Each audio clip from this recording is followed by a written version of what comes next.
Hello, welcome to the final event in our 2024 Diverse Perspectives in Digital Media and Design speaker series.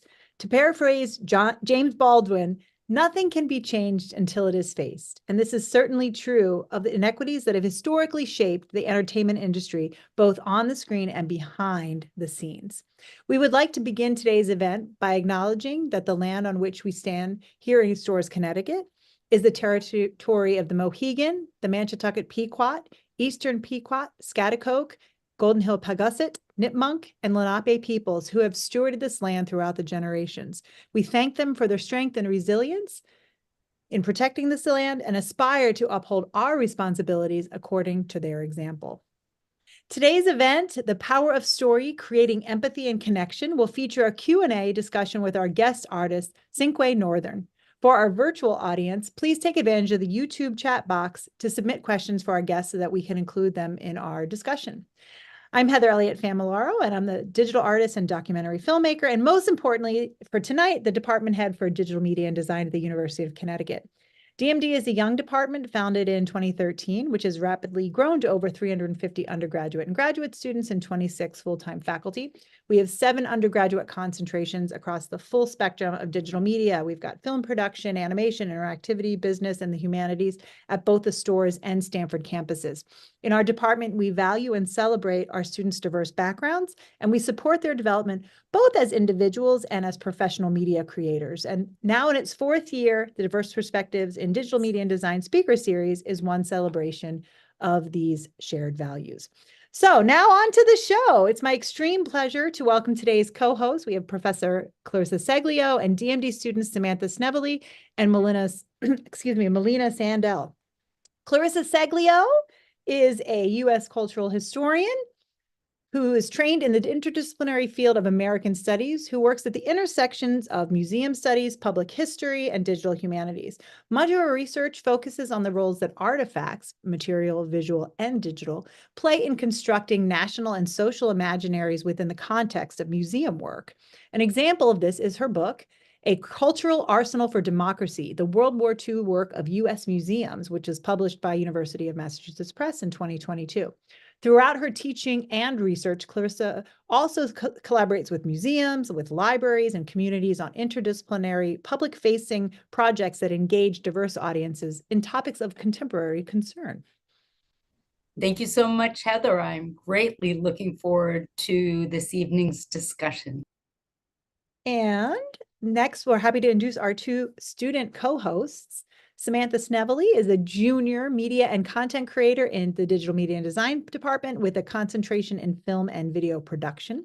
She is on the creative team for UConn Athletics, creating all kinds of sports content ranging from live in-game story posts to short-form videos.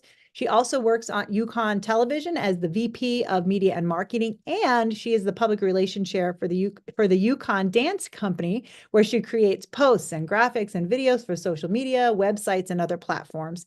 Her passion for all types of media is endless, and she is constantly creating content any way that she can. While she loves advertising content for social media, she is also dedicated to creating videos with deep messages and shedding light on topics that are sometimes very personal and hard to discuss. Welcome, Samantha. Thank you. Happy to be here. And then we also have Melina Sandell. She is a UX designer at Greenhouse Studios and the UConn DX Group. She is currently a junior at UConn, where she is majoring in web and interactive media design. Melina has an inquisitive spirit and channels that energy into her user research for all of her different projects. She designs under the philosophy that accessibility should be at the forefront of the process rather than an afterthought. Currently, Melina is working on designing an accessible web map that plots cemeteries and mental institutions. In her free time, Melina also enjoys reading celebrity memoirs. Welcome, Melina. Thank you so much. I'm so glad I get to be a part of this conversation. And finally, I'm going to hand this virtual mic over to Clarissa for our guest introduction. Fantastic. Thanks, Heather. It is my pleasure to welcome today's guest, Cinque Northern. He is an Emmy-nominated, Peabody Award-winning director, writer, and editor with over 20 years of experience in documentary filmmaking. He's passionate about the intersection of storytelling, cinematic artistry, and social impact. Cinque's creative journey began as a visual artist who loved to write. He found filmmaking to be a marriage of the two and has worked on a variety of both documentary and scripted films. Recently, Cinque directed and edited Angola, Do You Hear Us? From Paramount Plus, which was shortlisted for an Academy Award. He also co-wrote, field directed, and edited the Emmy-nominated The One and Only Dick Gregory, available through Showtime. Executive produced by Kevin Hart and Lena Waithe. Cinque co-wrote and edited the critically acclaimed My Name is Polly Murray from Amazon Studios with Academy Award nominated directors Betsy West and Julie Cohen, and was an editor on Descendant, available through Netflix. Cinque holds an MFA in filmmaking from NYU's Tisch School of the Arts, and be sure to check the online chat for links to the works mentioned and more. Welcome to our presentation and discussion this evening, Cinque. Thank you. It's great to be here. And I apologize in advance for this hot light. It's a filmmaker with bad lighting, but it should pass as we're talking. But thank you so much. I'm looking forward to the conversation. Great. Well, what we wanted to do for our audiences who maybe have not yet seen some of the works we'll be talking about tonight, or have seen them and would love to refresh their memories of these vibrant experiences, was to show a couple trailers. And we were going to start with your 2021 work, The One and Only Dick Gregory. Shall we go right to the trailer, or would you like to give us an intro? Yeah, you can go to the trailer. I'll just say that it's about the life of Dick Gregory, who was a comedian, activist, pioneer in the space of health and food around health.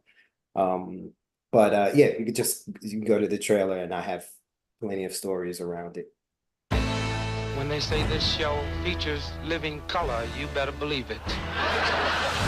Dick Gregory was one of the greatest political comedians to ever live. In about 6 more months, they're going to be forced to hire Negro bus drivers in Mississippi, so we're growing steering wheels so they can drive from the back of the bus. His stage presence was so smooth. Dick Gregory changed the entire landscape of stand-up comedy. Football's a fair sport for my people. Only sport in the world a Negro can chase a white man and 40,000 people stand up and cheer.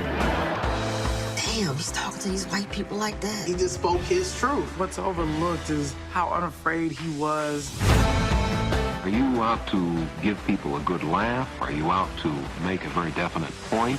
I happen to believe that you can't laugh social problems out of existence. Dick knew how to take a heated issue, bring humor, and move forward. It encouraged people. I think people get confused and think that he was an activist who decided to be funny. No. His soul was that of a stand-up comic. He just could not do that in a world that was falling down around him. Now, I ran from Chicago to Washington, D.C. to dramatize that there's a need to feed hungry people. He ran for Native Americans. He ran for women. He gave so much of himself to a movement, to a people. He wanted to be a part of the change, and he always fought for that change. My goal is to really help change the priorities in this country. No man has given more, asked less, or been more needed. Ladies and gentlemen, Dick Gregory. Dick Gregory.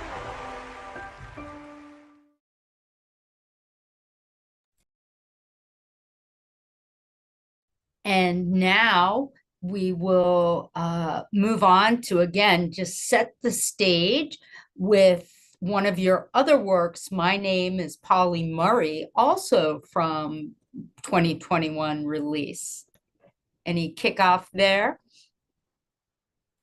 No, the trailers are great. I think they're better than my explanation. So this is another hidden figure that more people should know about.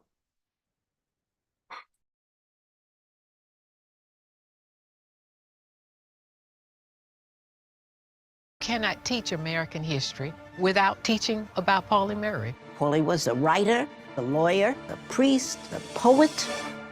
Pauli was a feisty woman. My name is Pauli Murray. My whole history has been a struggle in a society dominated by the ideas that blacks were inferior to whites and women were inferior to men. Pauli was way ahead of the times. I chose for my senior paper, Should Plessy versus Ferguson be overruled? My little argument went to the Supreme Court. Y'all see all of the different folks that are in this room? That is made possible by Pauli Murray. If you rip away everything, oppression is the business of not respecting one's personhood.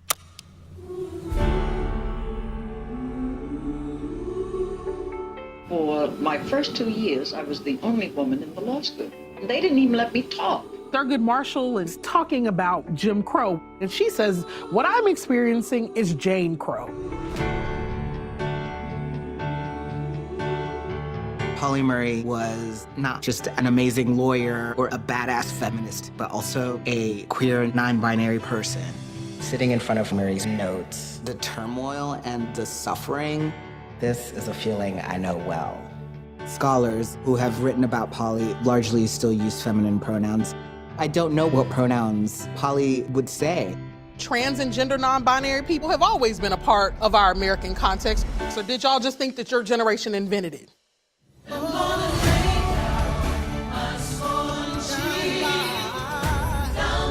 if this country is to survive, we must live together in harmony. Pauli may not have realized they would be a beacon for so many folks. Pauli's time had not come. We have to work for a world in which it does come. You say I can't, I'll show you I can, even if I die trying.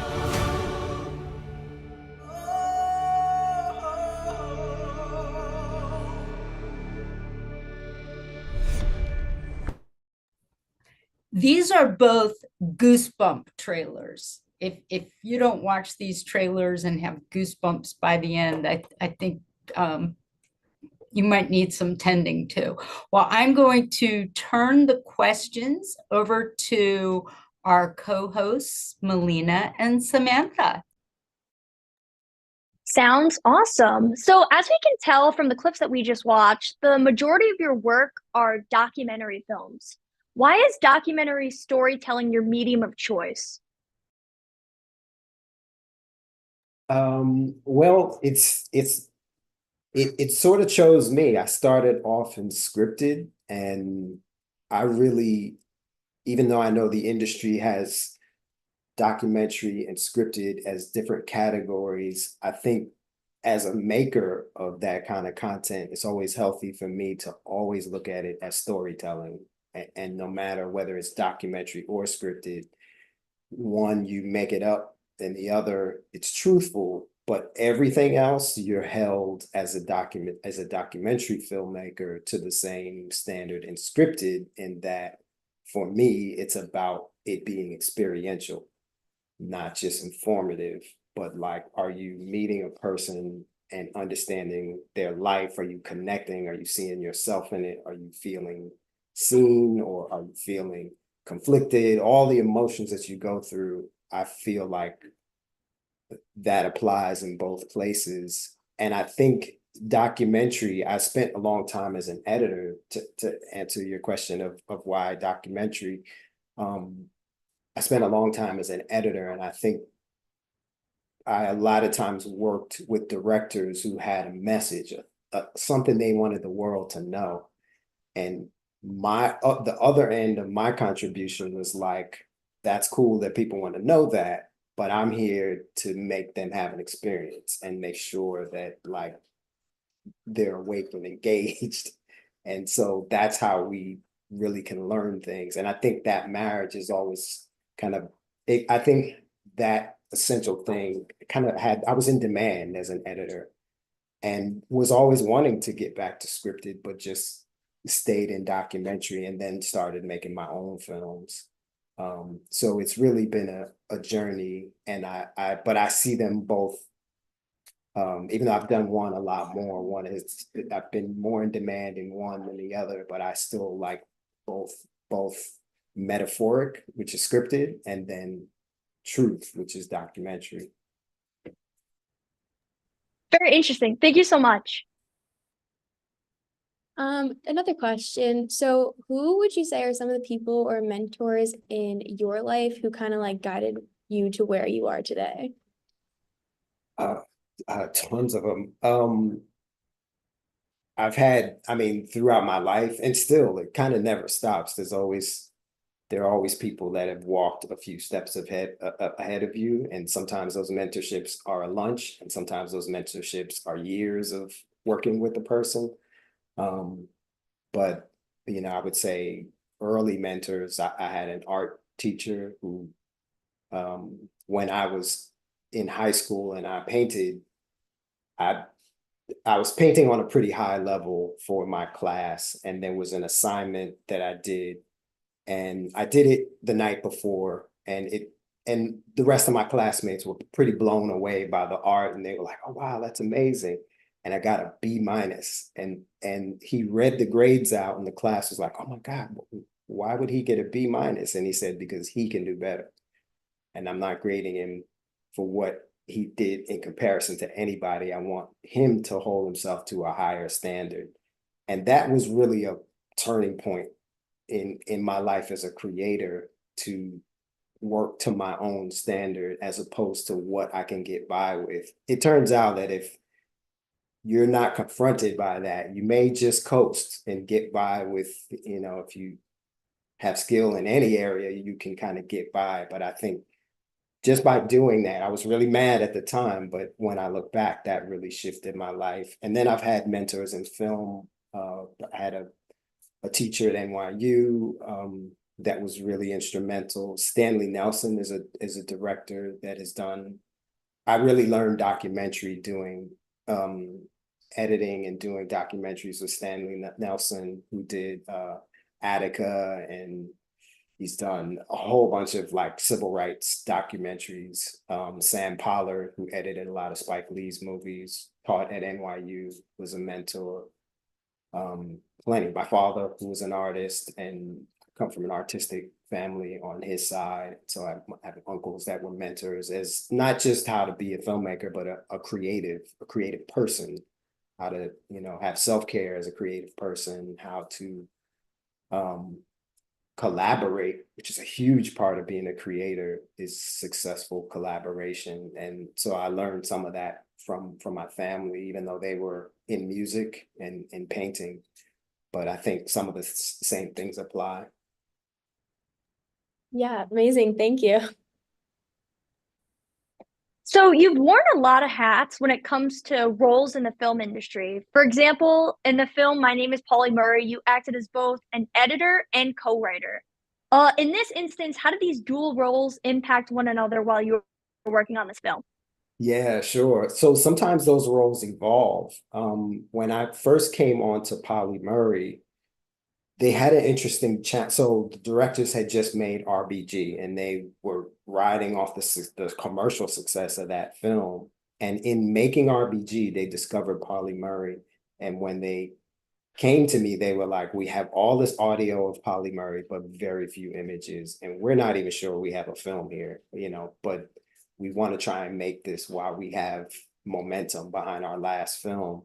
And so my approach in that film, because there actually isn't a lot of imagery of Polly Murray, is because I couldn't show Polly Murray, I tried to put the audience in the POV of Polly Murray.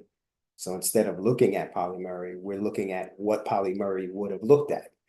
And so it was a matter of assembling all this archival and trying to create these experiences. If Polly Murray's on a Greyhound bus, then we're showing the bus, we're showing a woman feeding her kids, we're showing like things Polly would have seen because we can't show Polly.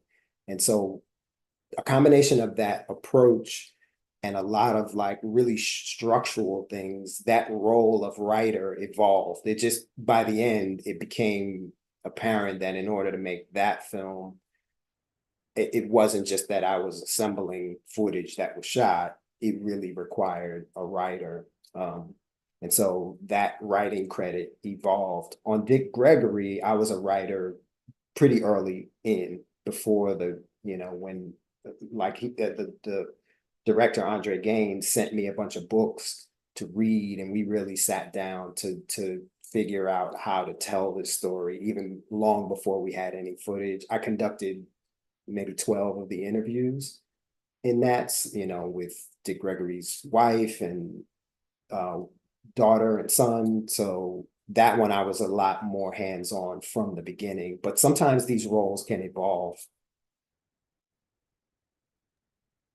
Very interesting. Thank you so much. Sure. Another question I have is, what is kind of the process in recruiting people to be interviewed for documentaries, and like how involved you are in that process? Yeah, it looks so different from project to project, and the scale of the project, obviously, like, what that looked like when I was emerging out of film school, and what it looks like when, someone from Paramount is calling a person or a producer. It looks different, but there's still some things that are basically the same. And it's having a sense of like what story you want to tell when you're reaching out. You're not going to know everything. It's a doc, so there's going to be a discovery process. If you have the same film in the end that you saw in your head in the beginning, it's probably not going to be very good. So there's an evolution there, but if there's a central question you're trying to answer, or a thing you're out to figure out, or that you can share a little bit without getting too much in the weeds, but so that person understands what a larger thing they're trying to do. I'm actually in development right now for a film, and one thing that I do as I'm getting people that could be potential participants is I research them, and I see what is it. I try and figure out as much as I can from research what really matters to them. And then I look at what I'm doing, and I try to see if there's an alignment to like a bigger thing that they really believe in. And it could be the topic, it could be that this person's legacy is handled a certain way. And you kind of you try to find alignment in like, hey, we want the same thing. You don't have to use those words, but it's like you're finding that common ground. And then you can go down into the how. I need these interviews, and maybe I can interview you on the beach or in your home, or like, but I try to look for ways where we're both aligned in what we want. And a lot of times, if you are passionate about a subject and there are people within that subject, it's actually not hard to do, because there's probably some common ground in what you both want to see happen. And so you try and find that. And then I've found that to be really effective, because they're serving that. It's bigger than just serving you or your film. It's like, oh, this is a way to serve that bigger thing.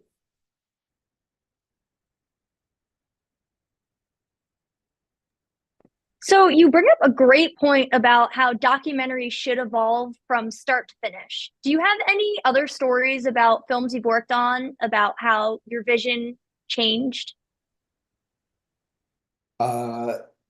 Yeah, for sure.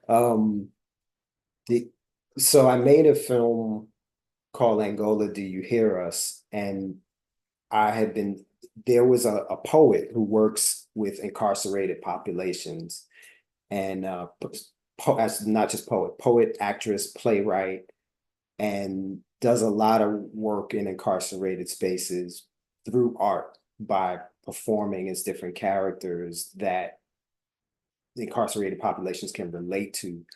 and does all kinds of workshops. And I had always known her as an artist, and I saw her at a film screening, and we were talking, and I realized, oh, wow, you have a really powerful story, because she was working with youth, incarcerated youth at the time, and was really like being effective. And she was at this crossroads between her art and really making a difference in people's lives. And I thought it was such a compelling story, but I didn't know what story to tell. Like, would it be about her? And so she called me, maybe years later. We had circled around making some kind of film about her, but I wasn't sure what that film was. And then she called me and said, I'm going to Angola, which is the largest prison in the country, to do a one-woman play. And I was like, well, I'll shoot that. I don't know, that'll be my someday film. I'll just shoot what happens there. So I went there, we shot, and while she was performing the play, like, what happened in that room was so profound that day, and I won't even give it away, but was so profound that when I left, I realized, oh, this is the movie, just telling the story of that day. So I went there to shoot footage for a someday film, but what happened in there was such a surprise to us all, and led to so much social change after that, that it just telling the story of that day. And then that film went on to do things that it was never in my scope. It got picked up by MTV Docs. That's the film that was shortlisted for an Oscar. And I mean, we couldn't have imagined it would end up being, in the end, what it was, what we were thinking in the beginning. But that is the beauty of documentary. That's specific.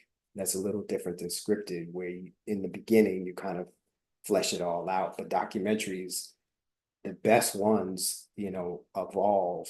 And if it becomes a skill to be able to be flexible and let it be what it wants to be. You're more of an excavator, like bringing fossils out of the ground, than you are just like saying, this is the thing. It's going to change, because it's real life, it's real people. You can't predict. And the skill becomes when, not if, that thing changes. Like, are you able to turn it into something compelling?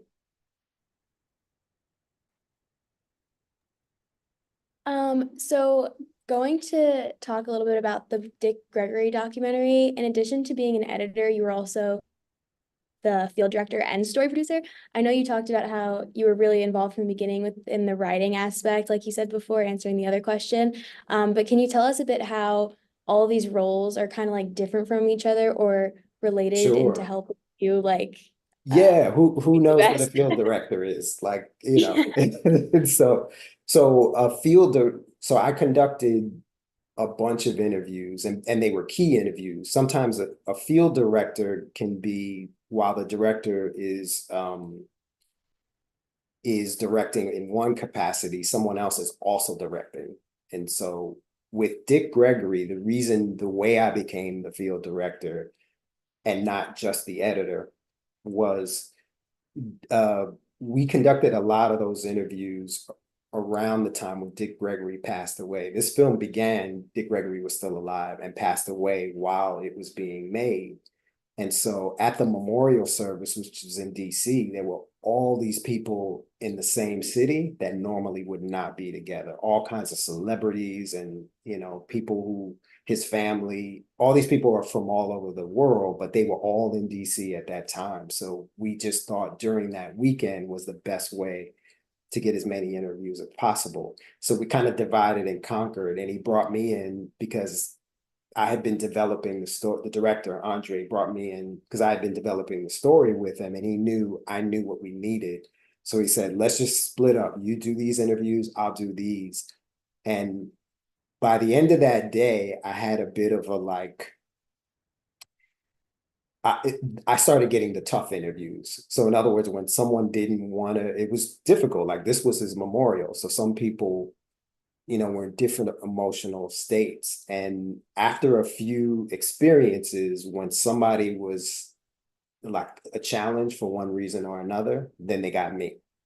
after one thing that happened, they were like, okay, send Cinque to that one. And then after that, he was in LA, I was in New York. So if interviews were in New York, then he would send me. That kind of day kind of made him feel confident really sending me anywhere. So I interviewed Chris Rock, I interviewed Lawrence O'Donnell. It didn't, and typically a field director wouldn't do those key interviews in that way, but that also evolved. And is also a director that I had known for a long time. He knows I direct as well. So that field director position is like you're also doing some of the directing, but you're not technically a co-director. And then story producer is just another way of saying writer. So your films have featured many celebrities. In the one and only Dick Gregory, you have Kevin Hart, Wanda Sykes making appearances, and you just mentioned how you interviewed Chris Rock. How did you get connected with these individuals and just in general, the opportunity to work on this movie? So the director is also the producer, and I had nothing to do with how people got in front of me on that project. So the producer really through reps, and there's a whole process with Kevin Hart. One of the reasons this is executive produced by Kevin Hart and Lena Waithe is because they weren't there for the making of it. But once it was made, that's just a negotiation. So by adding their name to it, it gets a whole lot more attention. And by being their presence in it, it gets a whole lot of attention. And a lot of times in that, I mean, it's kind of more business than it is anything else, but like they attach their name to it and they're in it, and then they get deal points at the end. And that part, I'm not a producer, so I'm not sure how that worked. So I had the advantage of not having to get any of these people in the seat. I could just talk to them once they were there. So that was the case. I think a lot of them showed up because they're not getting paid up front. You can't afford Chris Rock. You can't afford, on a doc like that, you can't really afford Chris Rock. But once you have Harry Belafonte and you're making a doc about comedy, well, then it makes sense for Chris Rock to be in it, And so if that makes sense for him, it's about 2 hours of his time. We went to an apartment in New York, set up the lights while he was somewhere else. Then he came, we talked to him for an hour, then that was it. So it's not a huge commitment on his part time-wise, but it makes sense for him to be in it. And it's a bit like a high school prom, like once one person asks you out, then the rest are like, oh, it's okay. I mean, you have a certain celebrity in it, and then that attracts the other celebrities in it. And I think ultimately it's Dick Gregory that got everybody in the seat. And these are people who have a lot of respect for him. So it was a combination of those things. Kind of shifting gears a little bit, in terms of the editing process, how do you collaborate with other editors and directors during that process? And how do you handle the feedback and criticism and everything that you get in return? Yeah, that's a great question. I mean, feedback is such an essential part of filmmaking and just art in general.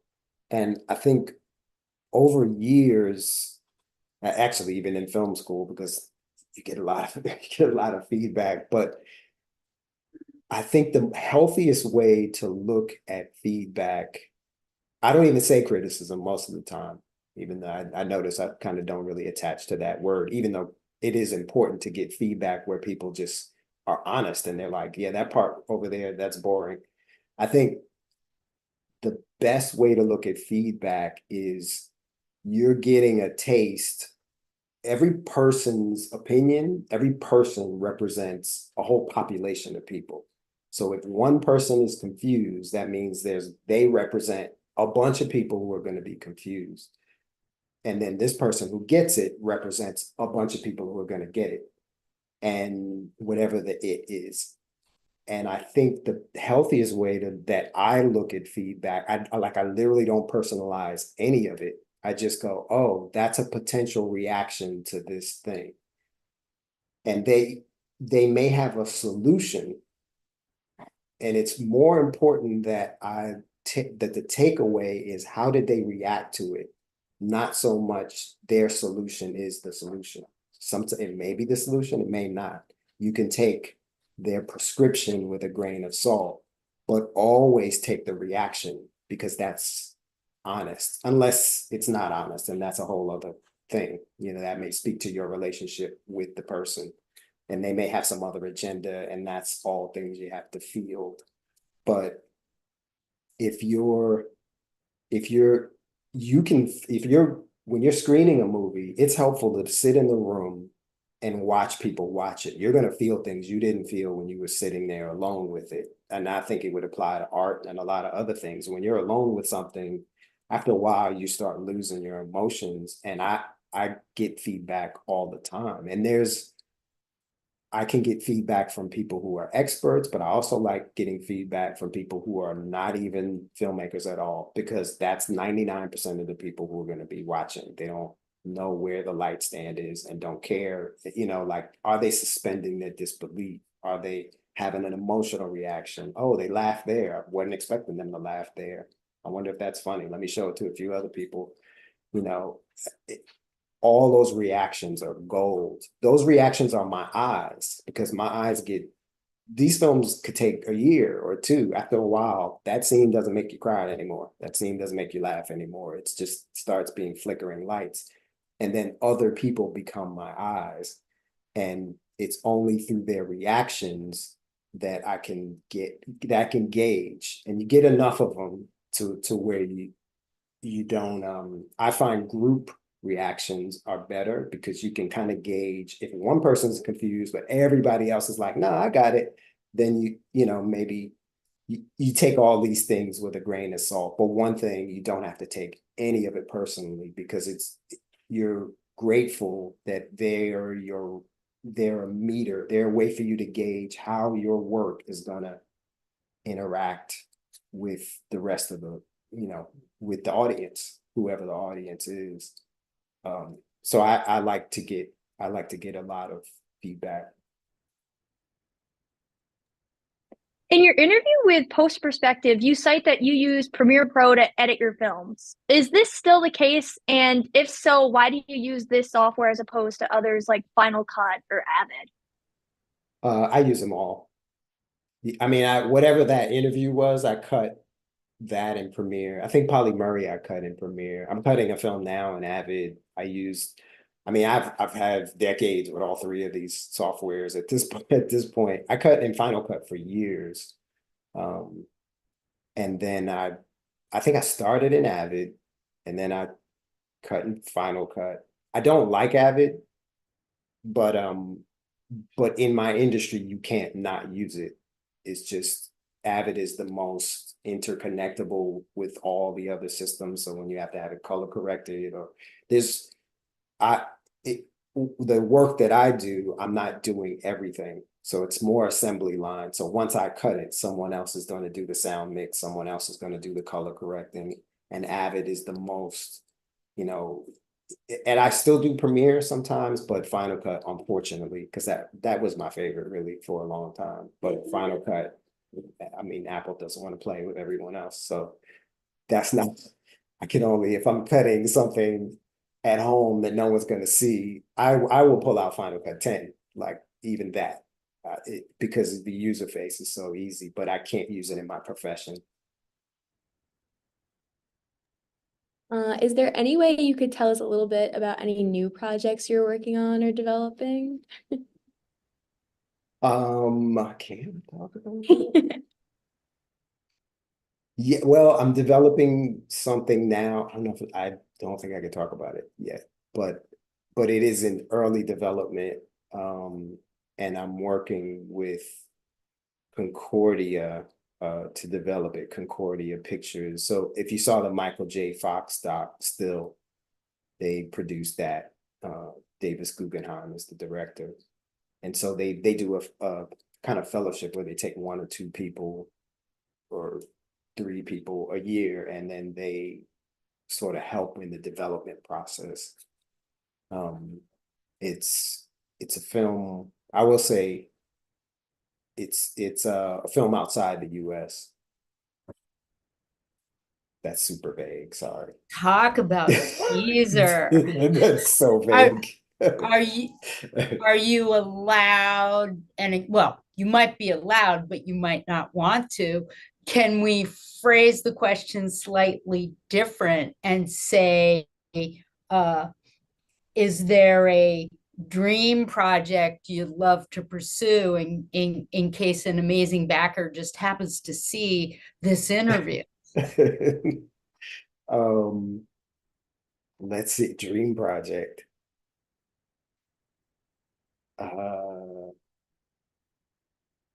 even a direction that you think, Yeah, I haven't done something in this vein. Yeah, I do a lot of film, you don't always like pick the thing that is your heart's desire. I mean, I'm proud of all the things I've taken part in, whether I've directed or edited, but sometimes it's there and you join it, and it's not always like what you would have made. And so I've made a lot of films that point out injustices, and I've made a lot of films that point out traumas. And while I think you need conflict to have a story, I feel like my sensibility leans more towards inspiring and seeing a vision that you haven't seen before. I like taking two things that you don't typically see and putting them in the same movie. You've seen this movie, you've seen this movie, and then putting them in the same thing towards inspiring. I'm always trying to fit inspiration into anything I'm doing, because when I'm making a film, when we were making Polly Murray has long passed away. But I thought about the people that are today going through the experience that Polly Murray went through. And I made it for people who right now can look at Polly Murray and go, I know what that feels like, or I feel seen, or you mean someone was going through that then? That's what I'm going through now. Like, people feeling seen in the film is really important. And I think you accomplish that by telling very specific stories, because I don't think people are all that different, across the kind of illusion that our cultures is, we can be afraid by the differences in our cultures, but the actual human experience, what we're afraid of, what we want for those we love, like, you can see yourself. If you can have a movie and you see someone you didn't think was like you, and it turns out you can see yourself in them, then I've done my job. I'll give you this hint. I spent some time in my childhood in Tanzania, in my formative years, and spoke Swahili, and I see the African and African American experience. I see the African expression across the world. I don't see it so local, and a lot of films I've made are very local. They're about the Africans' experience in America. And let's just say in what I'm developing, I'm looking into those early years and trying to show something that we haven't seen. Intriguing. We can't wait. And it'll be fun to watch. Thank you for giving as much insight as you could on that. I just wanted to ask, what steps do you take during the documentary film process to ensure that the stories that you're telling are authentic? Yeah, that's a good question. That's a big part of that is research, communication, having a good research team, and being just really open and honest. A lot of it, even if I'm just interviewing someone that someone else has sits before me, I think a genuine connection with another human is the first step before you start going through the business of tell me your life, give me your life so I can go do something with it. But I think in my own filmmaking, staying in contact and it's not that you're giving people final cut, but you're making sure you're representing correctly. And that's throughout the process. You start with research, you start with open, honest conversation. You have to be honest about what you don't know.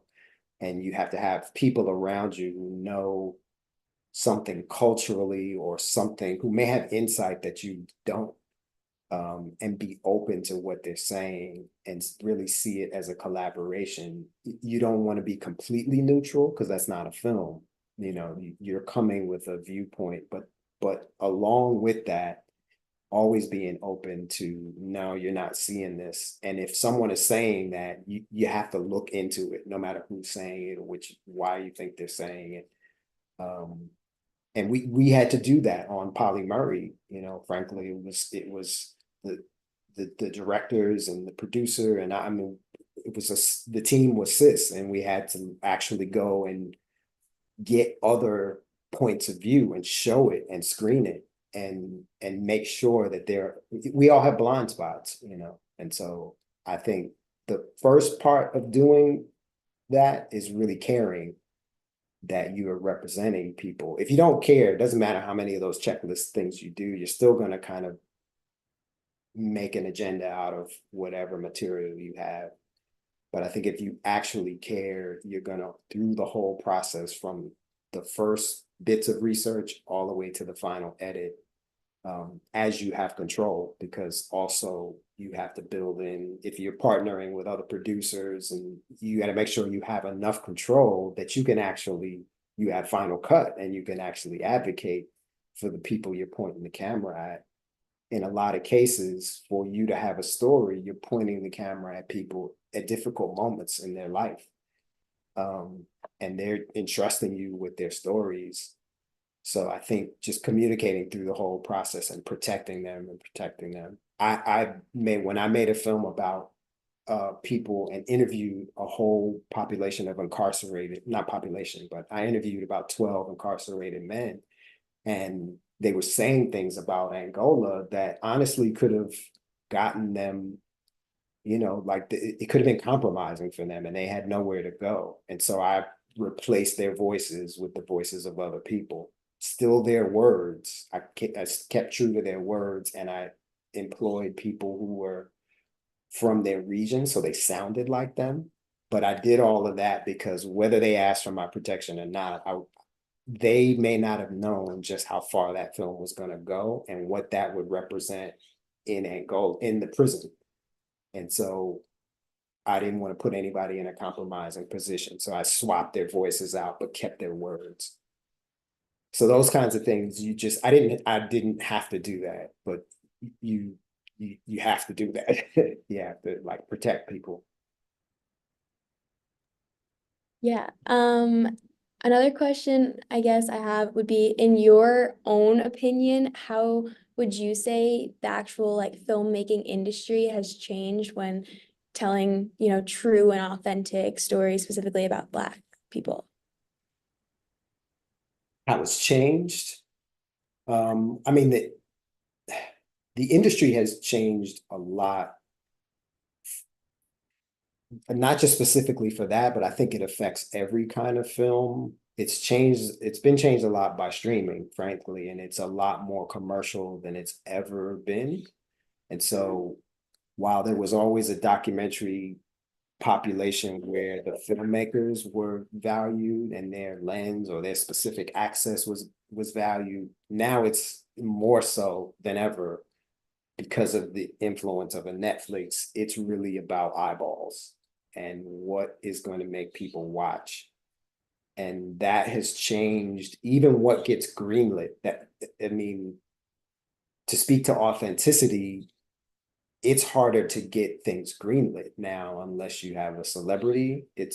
And this is not like, this will literally be mandated to you by production companies. It's not just, and you can notice it if you pull up any streaming service and look at what docs are there. You have a celebrity, you have true crime is always, if someone's, or cults or something like that, and sports and music. If there's this big celebrity. So those things take up a lot more real estate in what gets greenlit than they ever have, like dramatically more. And there are very few slots for someone who might have an authentic access or who might want to show some community that's not represented, but there's no celebs in that community, or there's nothing kind of salacious, like, or extreme, I guess is a better word.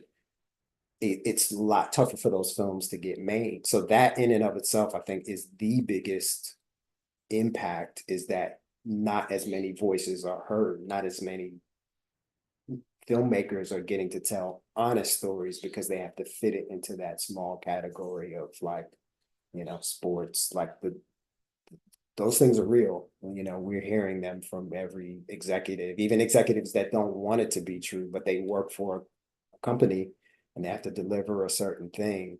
And it's just a shift. I don't believe it's gonna stay that way. It's the impact of streaming, which I'm not demonizing streaming, but it's like it's impacted the industry in a way that it's still trying to recover from.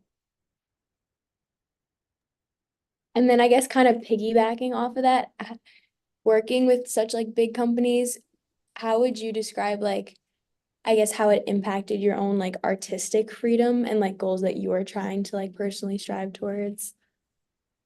Yeah, it's tough because I love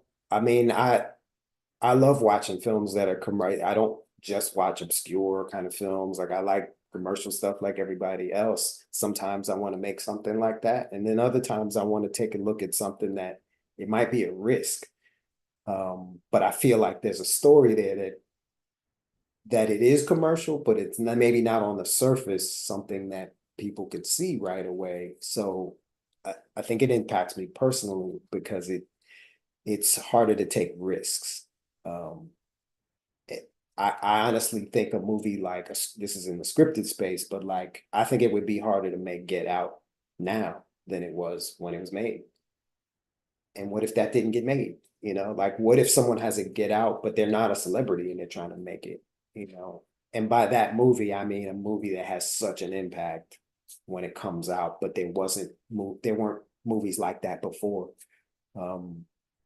There are those kind of movies that really shift the direction, whether they're in doc or in scripted. You have to take a chance. You have to take risks. And so that's been a challenge. It's harder to pitch those kinds of things, or you're like trying to force a celebrity in it. Sometimes it makes sense to have a celebrity, and who doesn't want to see that? But sometimes it may not need it, and you have to kind of compromise the material. So that's kind of tough. There's some projects I have that I'm just sitting on. I'm trying to wait this moment out because I know I'm not even going to try to sell those right now. I'm developing them, but I might wait a bit before I try to actually shop them. So you bring up a great point about, with this new era of streaming, it's important for celebrities to be in films for them to be greenlit. And this could be definitely seen as a barrier for access for new and aspiring filmmakers. Do you have any advice for up and coming professionals to break into the industry? Yeah. This is I'll give some broad advice and then maybe some more specific. The thing that I've noticed that has been the most effective in my career, it's two things, and they've outlasted a lot of waves in the industry. It's literally two things. One, every project is the project. There isn't this project in order to get to that project. If you are editing a wedding video, if you are like, because your skill level is a habit, and your showing up on a high level is a habit. And if you don't do it for all the unimportant projects, then the important one won't come. So you really like up your standard, your own personal standard. So like, in your head, I'm cutting this I'm just being like wedding video, and I'm trying to win an Oscar. Like, you just bring that to everything because it is a muscle, and eventually it'll start catching up and you'll get better. So being good is important. So I would say focus on your skill set, and the other one, make friends. It's like those two things. So whenever you get on a project, think about what, even if it's a project that you don't want to be on, it's to pay the rent, and that'll be a lot of them. I mean, Ron Howard is on films to pay the rent. Like that never goes away. That some films, you're just doing it for the money, and you wouldn't do it otherwise. But when you're on that film, what you want to aspire to is that when you get off that project, whoever you worked with is going to say, wow, working with them was really cool. Like, just make that a habit. Those two things will eventually start creating things in your life you could never have imagined. And it's a cumulative thing where you come on a project and it's like, how can I wow my client? There's always a client. And it's like, what can I do? So when I come off this project, they're more wowed than they thought it's better than they thought it would be. And that, I would say, if you focus on those two things, you're not always going to achieve it. You're going to have clients that it goes south. You're going to do projects that you do poorly. All that means is you're in a space now that's higher than your skill set. But eventually your skill set will catch up, then go higher and you'll suck. And then your skill set will catch up and then go higher. Like, just put your focus on those two things, and everything else, things start falling into place. You get phone calls and people say, is your passport current? Because I want to fly you something. Like, make friends, try to be good, and let that be a practice. Gamify it, make it a game. Because you have to own it. It's not anyone can give you. So relationships are really key. Just make friends that don't have to have an agenda. You're just connecting with people, and work with people that you connect with. That's the other thing. Find your tribe in this space, as cliche as that might sound, but like, find people that you genuinely connect with and try to grow with them. I now only look back, I wouldn't have said this, 20 years ago, but when I look back, those things I said have had the more impact than all the angling I've done. That was going to be my final question, actually. I was going to ask, not necessarily advice for future filmmakers or anything, but like, what exact experiences you have had and like the biggest lesson you learned in the industry, like specifically. The biggest lesson. It's yeah, like, wait. Okay, here's another thing I guess that's really important. And this is more in the self-care space, but like, protect your joy, because it's gonna fuel that intangible. Like, this business there's so many crunch time in this business. It's a lot like sports, where there'll be like playoff moments where it is crunch time and and there's a thing in the industry that we call the life is too short test. And that is like, once your skills match 10 other people, it becomes about, do I like being around you? And is it lighter when you're around, or is it heavier? Is it work to be around you, or is it heavier? And that comes from us as individuals taking care of our own joy. I have definitely been on the other end of that. And so I speak from experience of like which thing works. And so whatever that thing is you do in the morning, whatever you do on the weekends, whoever needs to be in or out of your life, but a big part of being genuinely able to connect with other people is to take care of yourself, because it's an industry, the industry will not, but it rewards you if you do have a certain joy in you. It's an intangible kind of thing.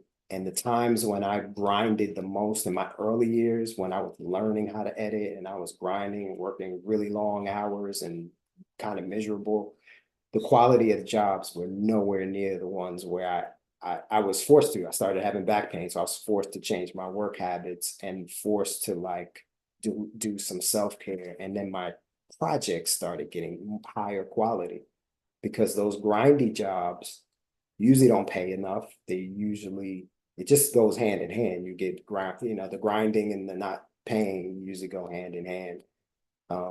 And the quality of my work started changing. I started asking for different things. I started interacting with different people. So hopefully that's not too broad or vague, but like, if I look at what really did have an impact or something that did have an impact, just your relationships, the human stuff, because it's very collaborative. Film, but a lot of art and a lot of creating is very collaborative. And so take care of yourself in this. Don't burn yourself down. And when you do burn yourself down, sometimes it's unavoidable. Have your ways of recovering. Yeah, thank you. Mm-hmm. And given that this is our last week of classes here at UConn, there is pretty much everyone among our student audience and even faculty audience who is currently burning themselves down.